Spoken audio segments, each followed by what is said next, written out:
আসসালামু আলাইকুম। আশা করি যে যেখান থেকে আমার ভিডিওটি দেখছেন সবাই খুব ভালো আছেন। আমরাও খুব ভালো আছি আলহামদুলিল্লাহ। আজ আমি আপনাদের সামনে নিয়ে হাজির হয়েছি বাঙালির সব থেকে প্রিয় একটি মাছের রেসিপি।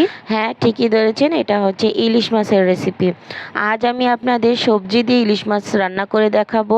আর এই সবজি দিয়ে ইলিশ মাছটা খেতে কিন্তু খুবই ভালো লাগে। আমরা বাঙালিরা ইলিশ মাছ যে কোনোভাবে রান্না করলেই কিন্তু আমাদের কাছে খুবই ভালো লাগে। এইভাবে যদি সবজি দিয়ে আপনি ইলিশ মাছটা রান্না করেন, খেতে কিন্তু খুবই মজা হয়ে থাকে। যেসব বাচ্চারা আছে যে সবজি খেতে চায় না, এরকম করে যদি আপনি বাসায় রান্না করেন তাহলে কিন্তু সেই বাচ্চারাও সবজি খেতে বাধ্য হবে ইনশাল্লাহ। দেখুন, যেহেতু আমি সবজি দিয়ে রান্না করব, এর জন্য আমি এখানে কিছু সবজি নিয়েছি আলু এবং ধুন্দুল। আমাদের এখানে এই সবজিটাকে ধুন্দুল বলা হয়, আপনাদের ওইখানে কি বলে অবশ্যই না আমাকে কমেন্টের মাধ্যমে নামটা জানিয়ে দিবেন। এবারে আমি এই আলু এবং ধুন্দুলগুলোকে কেটে নিব। দেখুন, আমি একটা ধুন্দুল 3টি টুকরো করেছি। এইভাবে আমি সবজিগুলো কেটে নিয়েছি। আপনারা কিন্তু আপনাদের পছন্দ মতো যেভাবে খুশি আপনারা আপনাদের পছন্দ মতো সবজিটা কেটে নিতে পারবেন। এভাবেই যে কাটতে হবে তার কোনো কথা নেই। দেখুন, আমি এখানে একটি মাছ পরিষ্কার করে কেটে দিয়ে রেখেছি। আমি কিন্তু পুরো একটা মাছ এখানে নিয়েছি। আপনারা চাইলে কম অথবা বেশি করে নিতে পারেন, কোনো সমস্যা নেই। মাছটাকে আমি পরিষ্কার করে রেখেছিলাম। আমি এখানে সামান্য একটু লবণ আর হলুদ দিয়ে মাছটাকে ভেজে নিব।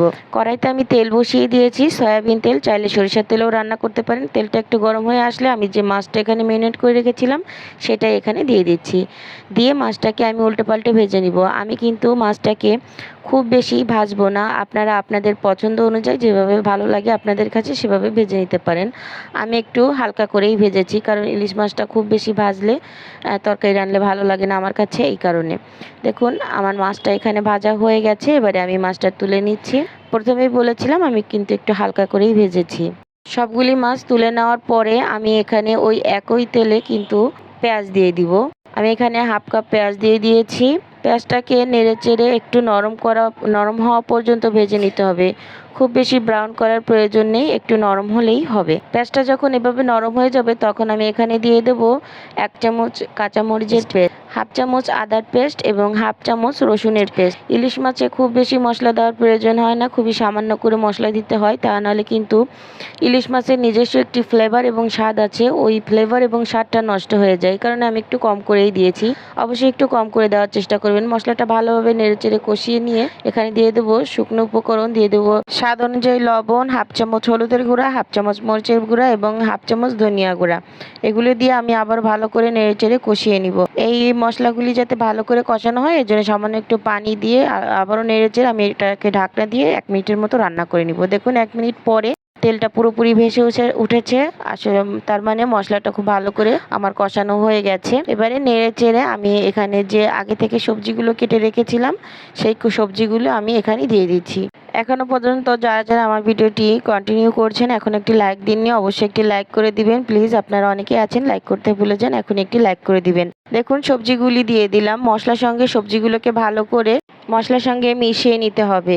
এই সবজিগুলোকে ভালো করে নেড়েচেড়ে মশলার সঙ্গে মিশিয়ে আমি মিডিয়াম টু লো হিটে এটাকে ঢাকনা দিয়ে 5 মিনিটের মতো রান্না করে নিয়েছি। দেখুন, 5 মিনিট পরে সবজি থেকে কিন্তু পানি ছাড়তে শুরু করে দিয়েছে। যেহেতু নরম সবজি, এটা কিন্তু সেদ্ধ হতে খুব বেশি সময় লাগে না।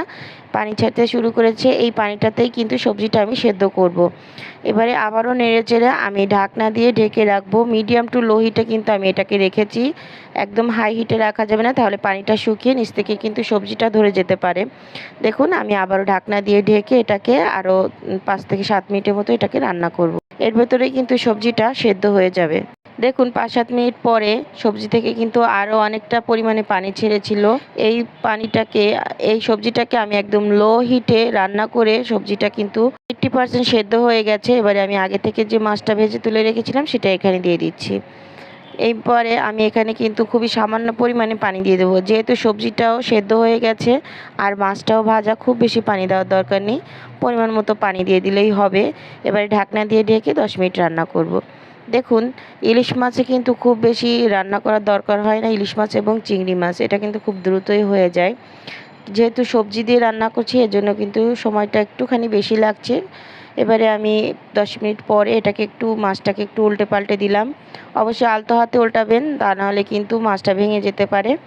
আলতোভাবে উল্টে পাল্টে আবারও ঢাকনা দিয়ে এটাকে আমি 5 মিনিটের মতো রান্না করব। এ পর্যায়ে যারা ধনিয়া পাতা দিতে চান অবশ্যই কিন্তু দিয়ে দিতে পারেন। আমি কিন্তু এই ইলিশ মাছে ধনিয়া পাতা দিই না, কারণ ইলিশ মাছের নিজস্ব যে ফ্লেভারটা আছে ওটা ধনিয়া পাতার জন্য সরে যেতে পারে। এই কারণে আমি ধনিয়া পাতা দিচ্ছি না। আপনারা চাইলে যারা পছন্দ করেন তারা দিতে পারেন। দেখুন এই পর্যায়ে তরকারিটা আমার হয়ে গেছে। আমি লবণটা চেক করে নিয়েছি আর একদম লো হিটে তরকারিটা আমি চুলার উপরে বসিয়ে রাখবো যতক্ষণে না এর থেকে তেল ভাসতে শুরু করবে ততক্ষণ পর্যন্ত।